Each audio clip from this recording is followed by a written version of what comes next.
Dr. Mudd first met John Wilkes Booth at St. Mary's Catholic Church in Bryantown in 1864. And Dr. Mudd was still a practicing Catholic and attempted to practice his faith even while imprisoned. Now, there had been plans originally for a chapel building on the parade grounds, but it had never been built. Instead, just the foundation of it had been built for use as a cistern to collect water. But here on the second tier, one of the corner bastions is different from the others. It lacks one of the gun embrasures at the front, and there is this huge, almost decorative archway going up. This bastion is traditionally known as the chapel, and it may have been used for religious services in lieu of the planned chapel building on the parade grounds that had never been built. Dr. Mudd stated that no ministers of any kind visited the island during the first 5 months of his imprisonment. Then, just after Christmas in 1865, a Catholic priest and bishop visited the fort. Even though Dr. Mudd was imprisoned at that time in the isolated dungeon cell, he was permitted to attend Mass with the other prisoners and soldiers. The priest also heard Dr. Mudd's confession and gave him communion. For a while, the priest made return visits to the fort about once a month until he was reassigned and left the region. From 1867 onward, religious services at the fort remained intermittent, yet Dr. Mudd continued to pray and say his beads throughout his imprisonment. As an active military fort, visitors were a rarity at Fort Jefferson. Most of the visitors comprised of the occasional minister, the supply crews, and the soldiers beginning or ending their tours of duty. Yet the Lincoln conspirators were a novelty to be seen. Sam Arnold recalled how officers would sometimes come and visit the conspirators in their dungeon cell. To Arnold, it was a bit unnerving to be looked upon like an animal in a cage at a zoo. Still, throughout their imprisonment, there were always people, newcomers here, who wanted to see and meet with the conspirators. Dr. Mudd recalled a newspaperman who visited here in 1868, who wanted to hear about his life. But Dr. Mudd was reticent because of the way he felt he'd been mistreated by the press in the past. He only reiterated his complete innocence and hoped for a pardon. Secondhand stories about the conspirators' time here also filled the press, as soldiers who were stationed here and had met with them went home and told their stories. The conspirators apparently had the chance to have their photographs taken on the island. In 1867, Dr. Mudd wrote home that he had the chance to have his photograph taken, but because he feared it might be used against him in some way, he declined to have it done. However, it appears that at some point Mudd changed his mind. Illustrating Nettie Mudd's book about her father is an image of a seated Dr. Mudd.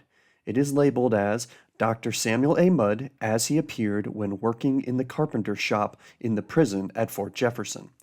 There is also another intriguing image in the files of the National Park Service that shows a man seated on the railing of the drawbridge. The back of the image has the notation Dr. Mudd. The man does bear a striking resemblance to the good doctor, and this photograph may have been taken just before he left the fort after being pardoned. Sadly, there are no known photographs of the other conspirators during their time at Fort Jefferson. In 1867, the House of Representatives established a special committee to investigate the Lincoln assassination. Led by former Union General turned Representative Benjamin Butler, the committee's purpose was ostensibly to see if there was any further information regarding Lincoln's death that had not been discovered during the investigation in 1865.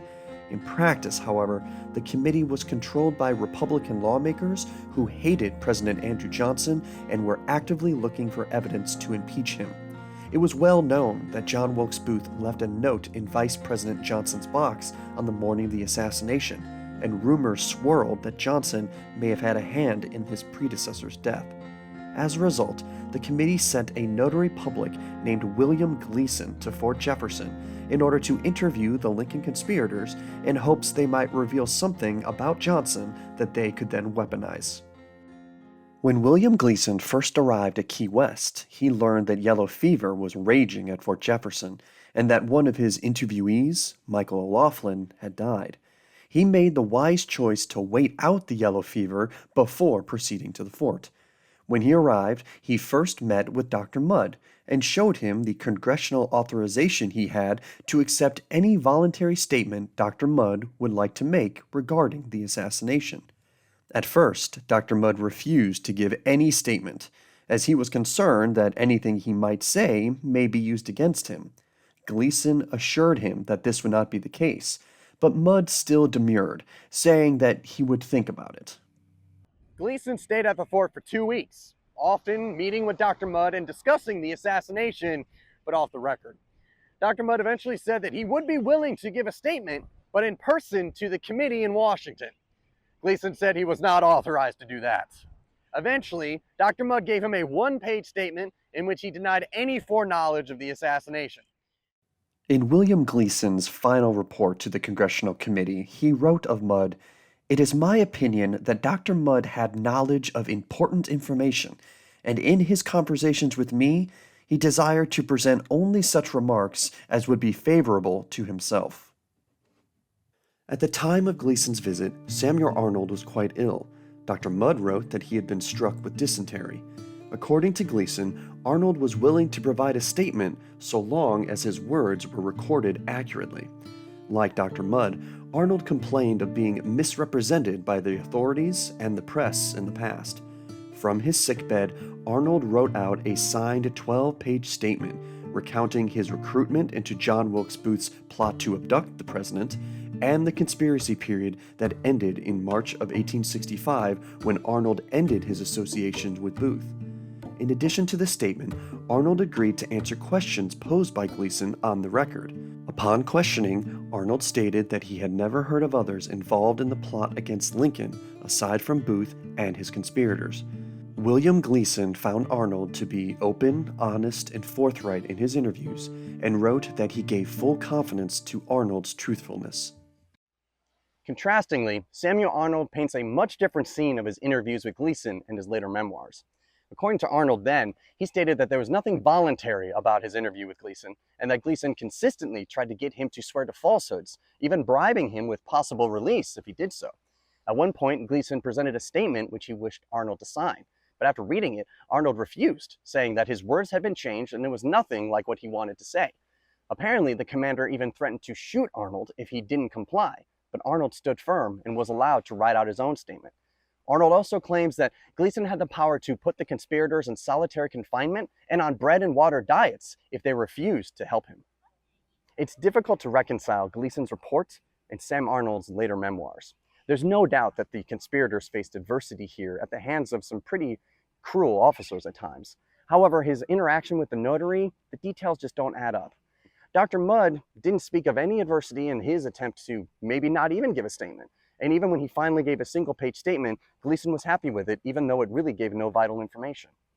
What we have to remember is that Sam Arnold felt mistreated by the government, and so his memoirs are seen through a very angry lens. And sometimes this can give us a kind of unclear view or an imperfect view of what life was really like for the conspirators.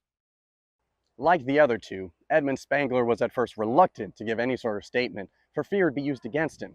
After Gleason assured him this would not be the case, Spangler eventually dictated a 7-page statement in which he reiterated his complete innocence in the whole affair. He admitted he had a friendship with John Wilkes Booth and that he briefly held his horse the night of the assassination, but he had no knowledge of what was to come and that he really didn't belong here. With the statements in hand, William Gleason departed Fort Jefferson on December 5, 1867. In Washington, he turned in his report to Benjamin Butler and his committee. Seeing as none of the conspirators had any dirt on President Johnson, nothing was done with their statements. The committee was eventually disbanded without ever issuing a report.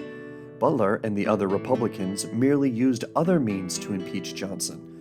Dr. Mudd's biggest fear was to say anything that would harm his efforts in getting a pardon. This was probably a wise decision. It's certainly possible that had Dr. Mudd and the rest of the conspirators been tempted to swear falsely against Johnson before Butler's committee, the president would have acted quite differently towards them at the end of his term.